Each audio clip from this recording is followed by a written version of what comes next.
Continuation of the original text, birthday, with deep development and engagement techniques. What if your birthday isn't about you? There is a type of person who, when asked why they don't celebrate their birthday, responds with an enigmatic smile, "I don't need a day to remember that I'm alive." At first glance, it looks like detachment. But look closer, this phrase hides a silent revolution. Just imagine, while the world revolves around selfies with candles, happy birthday stories and gift lists, these people choose silence as their response. It's not indifference, it's an act of rebellion against the "I deserve it" culture. They understand something that few admit: a birthday is not a reward for existence, but a reminder that time is passing. And here comes the question that few ask: what happens when you stop waiting for the world to celebrate you? The happy birthday paradox. Think about the last time you wished someone a happy birthday. Was it out of obligation? Out of genuine affection? Or because the Facebook algorithm reminded you? Now, imagine receiving these desires knowing that half of them are automatic. For those who don't celebrate, each congratulations sounds like a social script, a noise amidst the chaos. It's no wonder that many of these people prefer to donate their own birthday, raising funds for causes, or turn it into a day of productive solitude. They exchange the party for the power to decide what really matters. And that, my friend, is emotional freedom in its purest form. But what about family? Won't friends feel ignored? Here's the big test: those who really care about you won't disappear because you didn't want a party. On the contrary, you will respect it. What if you don't respect it? Well, this is already a natural filter for superficial relationships. The emotional math behind the date. Let's do a quick math. Traditional birthday equals expectation, gifts, attention, reality, disappointments, comparisons, equals negative emotional balance. Invisible birthday equals zero expectations plus zero pressure equals balance, peace. For those who have lived years in a row, hearing "this year will be different," and it never was, erasing the date from the calendar is an act of self-preservation. The brain registers: if I don't get my hopes up, I won't get hurt. And so, what should be a day of celebration becomes an exercise in acceptance. But be careful, this is not giving up on life. It's the opposite. It is to say, I don't need a set day to be happy. My joy doesn't fit into 24 hours. The secret that no one tells you: the birthday as a mirror. Here's an uncomfortable truth: how you handle your birthday reveals how you handle existence itself. Those who celebrate with euphoria often seek external validation: see how loved I am.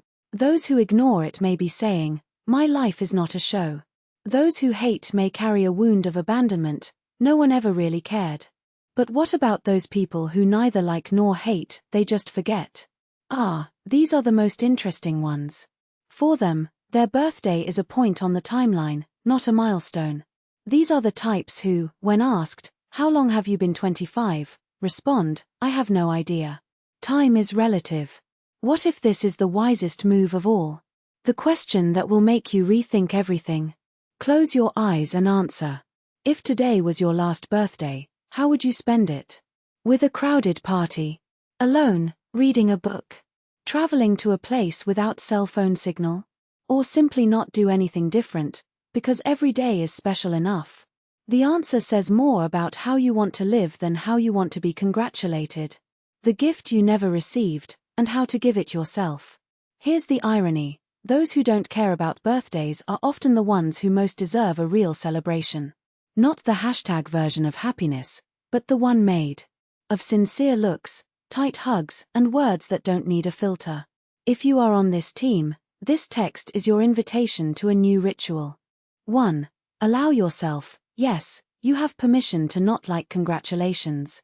2. Reinvent the date. Exchange the party for an action that has meaning for you: planting a tree, writing a letter to your future self, donating blood. 3. Celebrate in silence.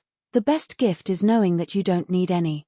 For those who still think that not celebrating is sad, I'll tell you a secret: the most interesting people I met didn't make a big deal out of their birthdays.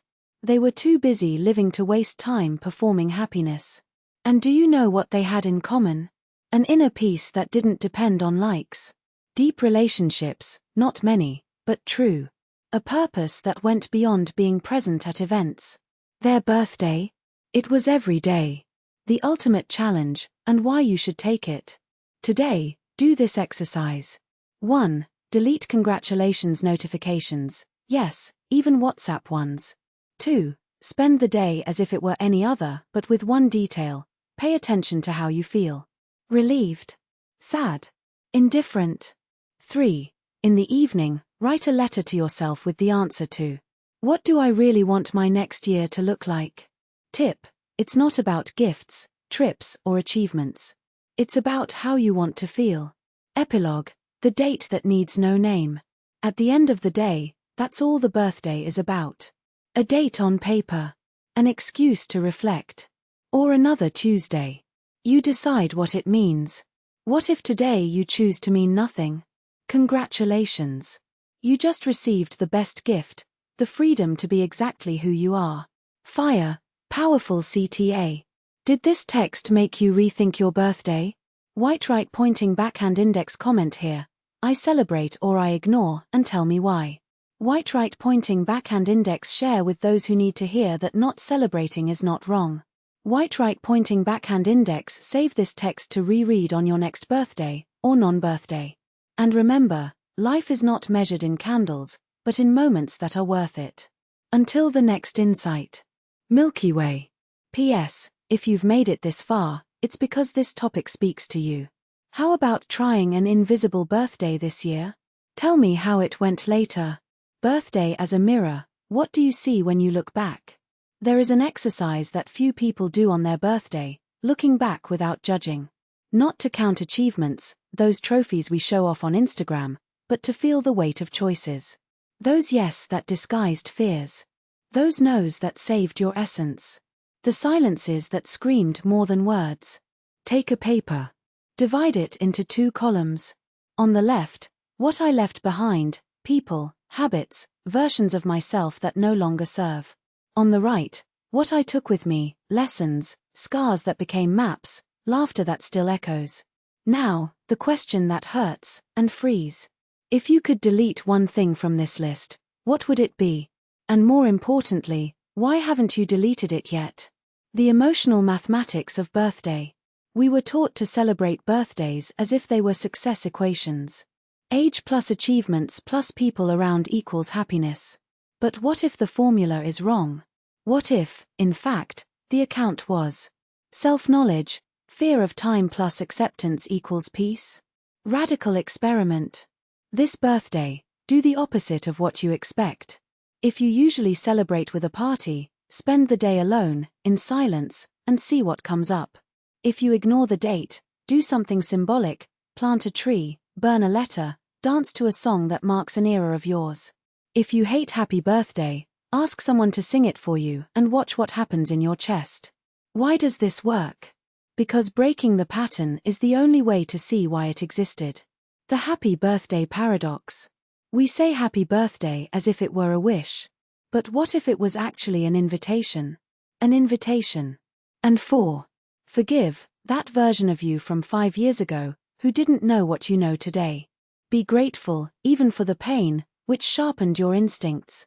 Choose what to take to the next cycle and what to bury for good. Brutal reflection. If today was your last birthday, what would you do differently? Now the hardest question. Why don't you do it now? Other people's birthdays, and what it reveals about you. Have you ever noticed how the way you handle other people's birthdays is a distorted mirror of your own relationship with the date? Those who forget other people's birthdays are often running away from their own. Those who exaggerate with gifts may be compensating for a lack of presence. Those who avoid congratulations sometimes carry the belief that celebrating is dangerous, because then comes the fall. Challenge. This year, watch how you act on other people's birthdays. Note. 1. Who do you remember to congratulate, and why? 2. Who you forget, and what that person means to you. 3. How do you feel when someone forgets yours? The pattern you find will tell you more about yourself than any personality test. The last question, that you never asked yourself. If birthdays were just one day, without emotional burden, without expectations, without the shadow of it should be like this. What would you do in it? Would you sleep late? Would you call someone you need? Would you delete social media for 24 hours? Do you cry for no reason? Would you laugh alone, like a child? The answer is your truth. And if you have the courage to live it, this will be the first birthday that really matters. Epilogue. The day nothing happened, and that was everything. Imagine waking up on your birthday and nothing being different. No messages on cell phone. No cake. No obligation to smile. Just you, hot coffee and the certainty that life goes on with or without candles. This is freedom. And the paradox. It's also the greatest gift you can give yourself. Fire, CTA that burns the mind. Did this text make you question your own birthday? White right pointing backhand index reply in the comments.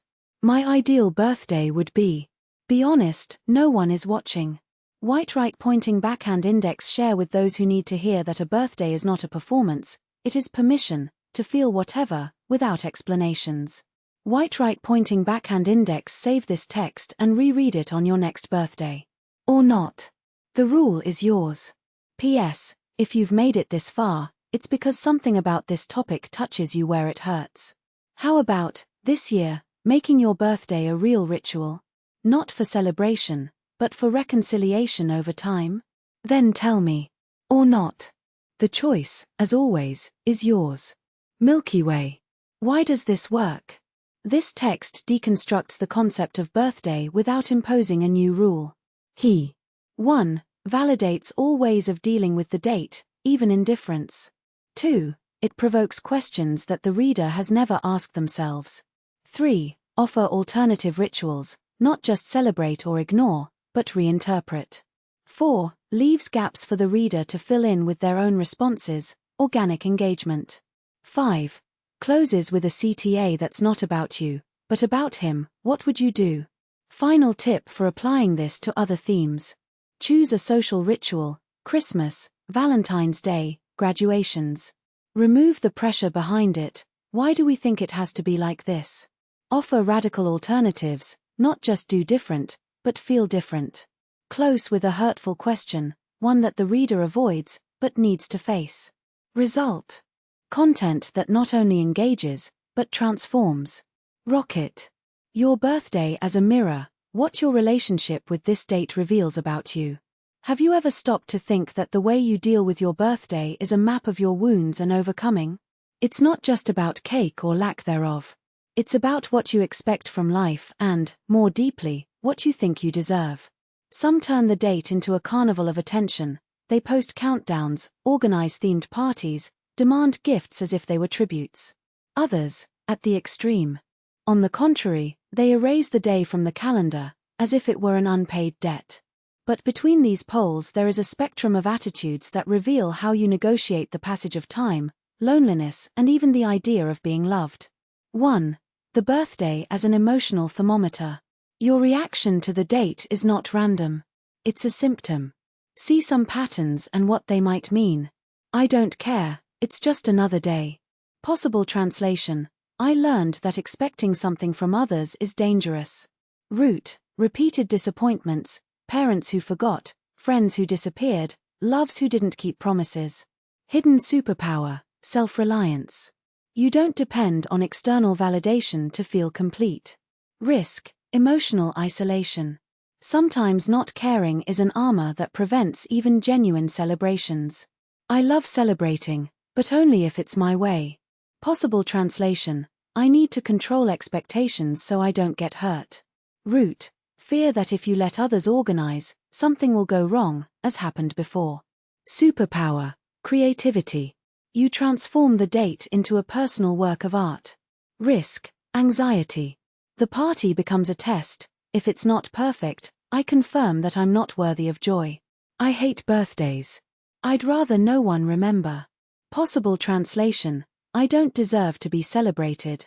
Root. Guilt, for being alive when others are not. Shame, for getting old, for taking up space, or trauma, date associated with mourning or abandonment.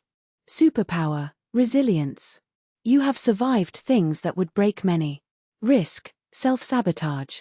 Rejecting the date can be rejecting yourself. I celebrate, but I feel sad afterwards. Possible translation: joy scares me because I know it is temporary. Root: fear of post-party emptiness, the crash after social dopamine. Or I'm struggling with something that hasn't been resolved, e.g., I turned 30 and I still don't have kids. How's dream career? Superpower: sensitivity. You feel the layers of life that others ignore. Risk: depending on external events to feel alive. 2. What to do with this self-discovery? Now that you've identified your pattern, your birthday can become a ritual of self-knowledge, not a party or escape, but one of reconciliation with your own history. Here are some ways to give new meaning to the date, based on what you discovered about yourself. If you don't care, try reverse birthday. Instead of receiving, give something to yourself, a letter to yourself from last year, thanking you or asking for forgiveness, a symbolic gift, e.g. a plant to represent growth, or a day of digital silence, to listen to your own needs. Key question: if today were my last birthday, what would I need to do to feel at peace? If you control every detail, turn the party into a collaborative work of art. Ask each guest to bring a memory of themselves, photo, object, story, and create a mural. The theme: what you taught me without knowing it. Key question: what would happen if I let life surprise me, just today? If you avoid the date, hold a symbolic funeral of what this date represents. Write down on paper what the birthday triggers: fear, guilt, loneliness, and burn or bury it. Instead, plant a seed, literally. The physical act interrupts the cycle of avoidance. Key question: what version of me deserves to be born today? If you feel sad after, create a post-birthday. Schedule a meeting with yourself for the next day, coffee in a new place, an activity that you have been putting off, painting, hiking, meditation. The goal is to prove that joy doesn't have to end. Key question: what can I celebrate about myself that doesn't depend on anyone? 3. The gift you never get, but deserve. Here's the blunt truth: your birthday isn't about you. Not in the sense that you don't matter, but in the sense that he is a mirror of what you think you deserve. If you wait for, if you listen, perhaps you have internalized that you are not worthy of much. If you demand perfection, you may be trying to compensate for a feeling of inadequacy. If you run away, maybe you are punishing yourself for something that wasn't even your fault. But today may be different.